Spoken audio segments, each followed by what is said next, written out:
सभी को राम राम। साथियों, अखिलेश रावत। मैं आपको सिविल अस्पताल थांदला की थोड़ी सी जानकारी देना चाहता हूँ।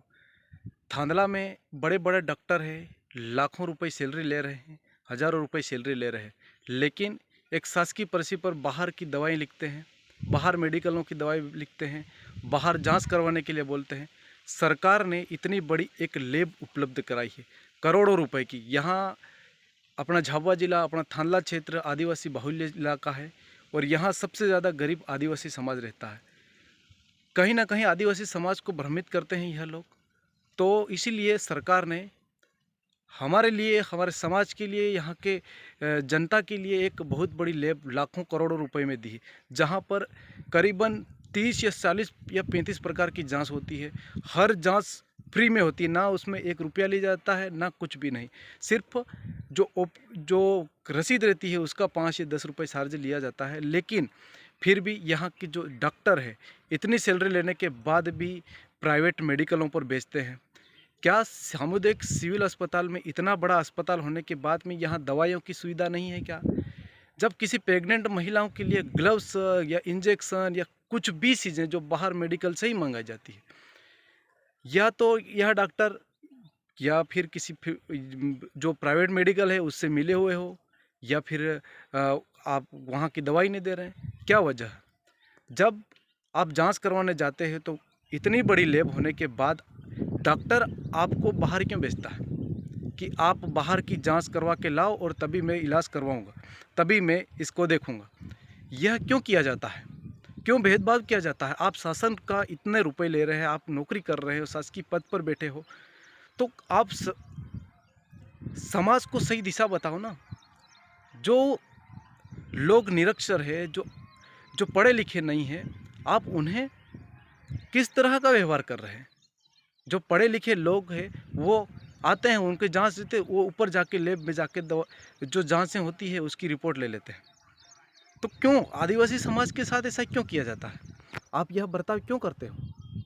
आप इतने बड़े डॉक्टर होने के बाद, MD, MBBS, MS, BS, MS, इतने बड़े डॉक्टर, इतने आपने नौकरी, आपने पढ़ाई की किस माध्यम से करी? समाज की सेवा करने के लिए सरकार द्वारा बताए हुए जो जो सेवाएं दी जा रही है उसका समाज को सही उपयोग बताओ ना। जब इतनी बड़ी लैब होने के बाद आप बड़ी लैब, दूसरी बाहर की लैबों में जाते हैं, जहां करीबन 4-5 जांच के पैसे कितने होते हैं? करीबन 700-800, सिर्फ CT स्कैन को छोड़कर और सोनोग्राफी को छोड़कर अपने थांदला में। लेकिन फिर भी यह डॉक्टर हमारे समाज के, हमारे लोगों को के साथ ऐसा करते हैं। क्या डॉक्टरों का उसमें क्या हित है? क्या फिर मेडिकलों से मिले हुए हैं, या फिर मेडिकलों से हफ्ता चल रहा है? क्या वजह है?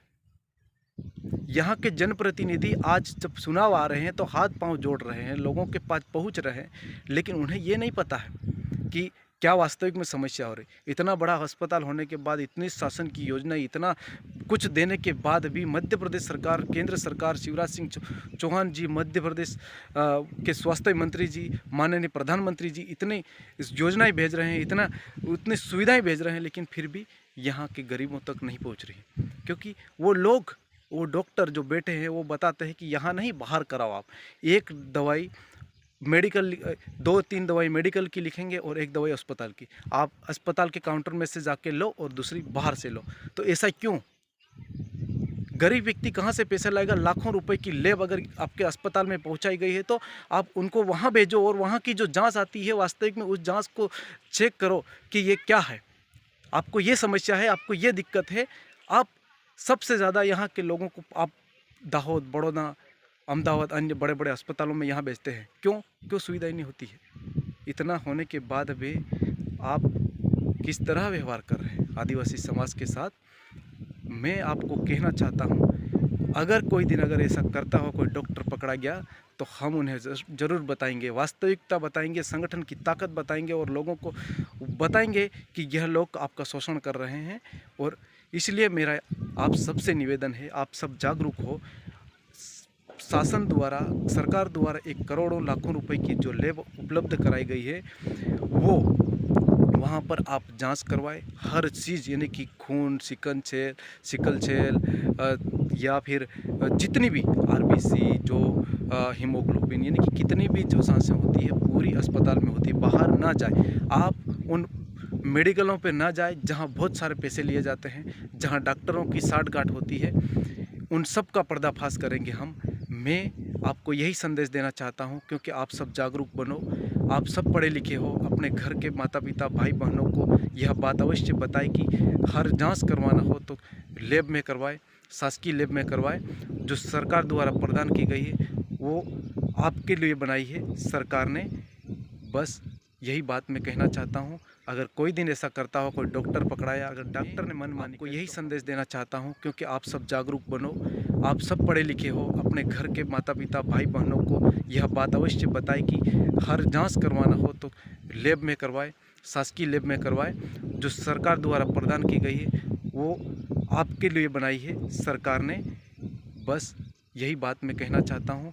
अगर कोई दिन ऐसा करता हो, कोई डॉक्टर पकड़ाया, अगर डॉक्टर ने मनमानी करी, तो हम यह बात प्रशासन को अवगत कराएंगे, सरकार को अवगत कराएंगे कि वास्तविक में क्या हो रहा है। या फिर यहाँ के नेता और यहाँ के जो जनप्रतिनिधि है, या फिर डॉक्टरों से मिले हुए हैं, या उनका सप्ताह चल रहा है, जो मेडिकलों पर बेचते हैं, जो शासकीय पर्ची पर दवाई लिखते हैं और लिख कर उन्हें पूछते हैं। जब वो एक बात और बताऊं कि डॉक्टरों का समय रहता है सुबह 10 बजे से लेकर 4 बजे तक बैठने का, लेकिन डॉक्टर इस समय पर भी नहीं बैठते हैं।